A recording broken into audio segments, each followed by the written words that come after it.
So there's a lot of different ways I judge monsters as they come out, and one of those ways is I judge them based on video potential.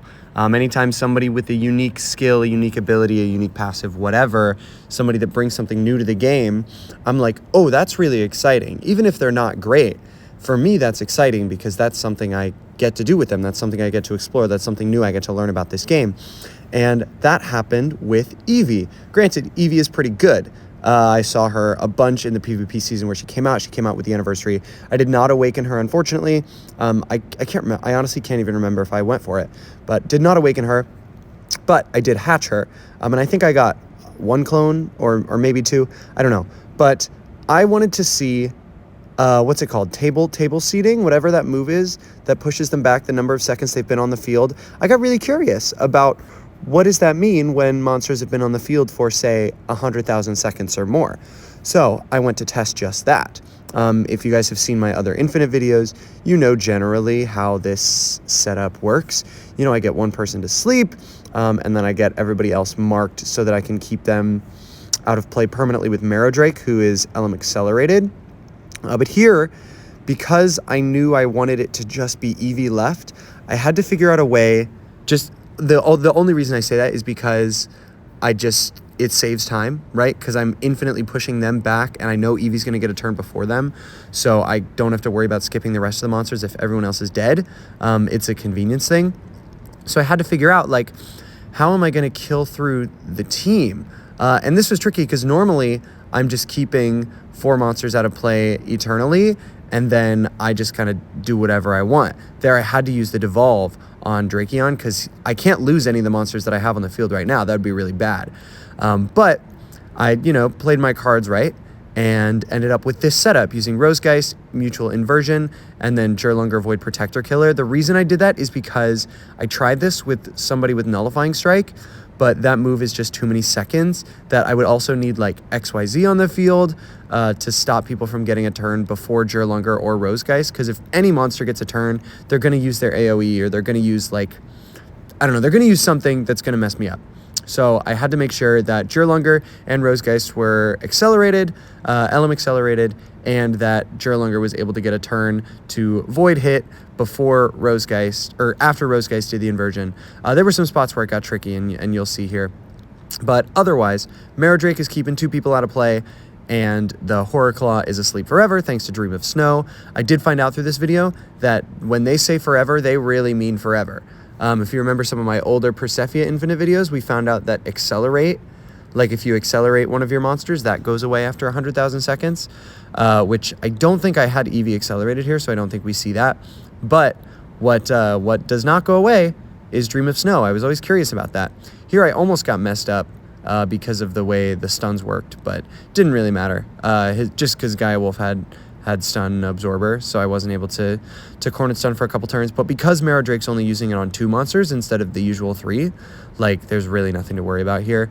Here I got a little scared, but luckily Vainness wasn't the awakened form, right? So couldn't Man-Eater through Fyria's shield, and she still had that double shield. Mutual Inversion there.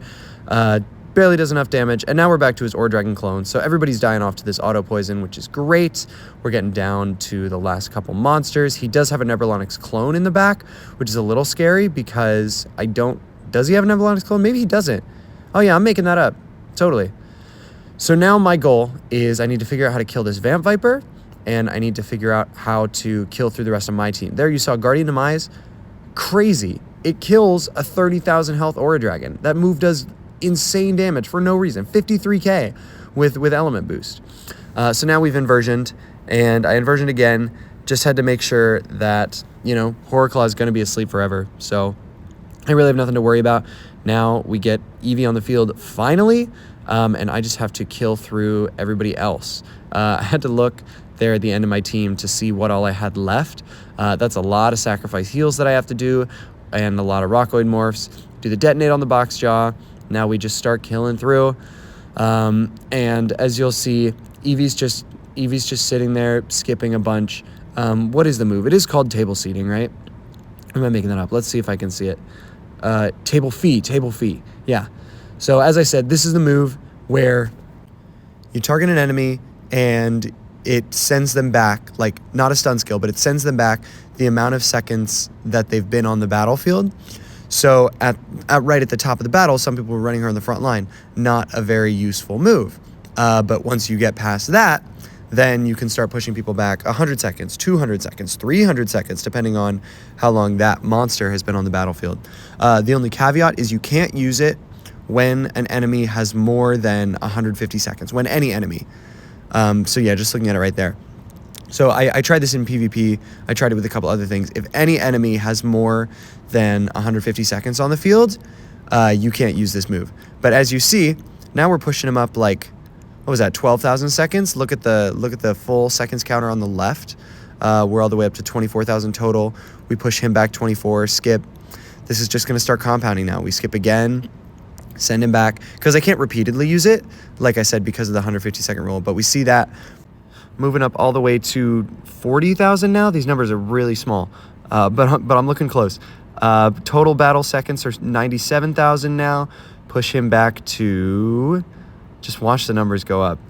What I noticed is the main seconds counter, we almost got him to 100,000 there. The main seconds counter moves instantly, but the ones on the turn order do this like ticking down thing. So you'll see pretty soon I start to speed up the clips, right? So we use it here. And this is 5 times speed just to get all the way up to almost 200,000. And you can see we're at almost 300,000 total seconds. There, eventually, you'll see that you can only skip 9,999 seconds, or maybe it's 90, I don't know. Some number that's just a bunch of nines is the max amount of seconds you can skip. So you'll see I'll have to skip, once this goes all the way up to, what is this? 300,000, is that right? Almost 400,000 seconds.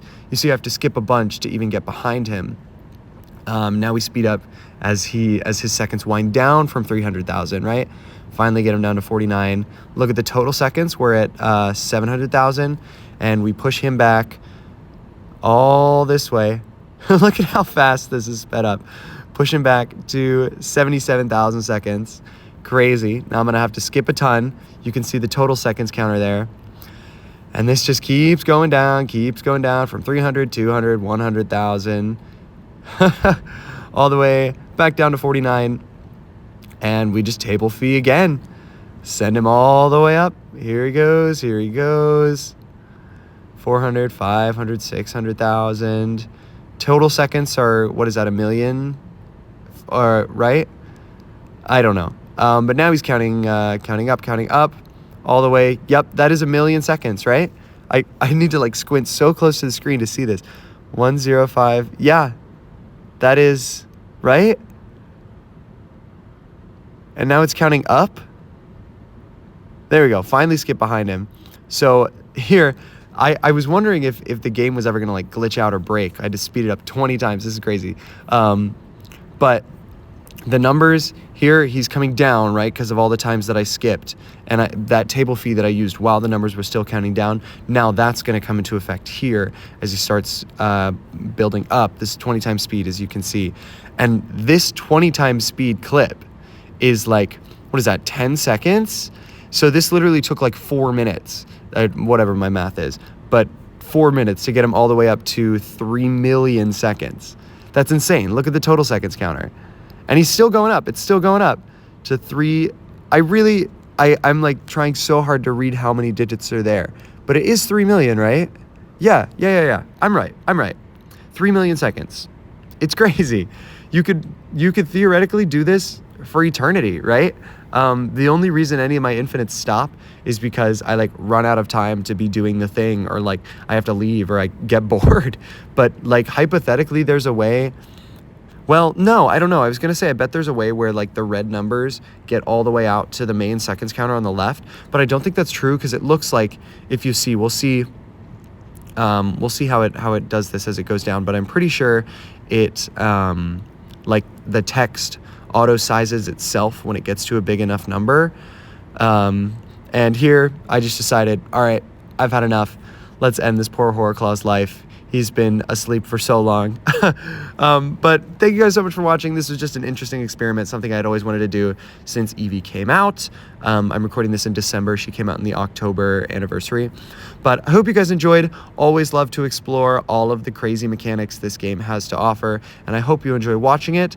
And of course, I will see you all in the next video.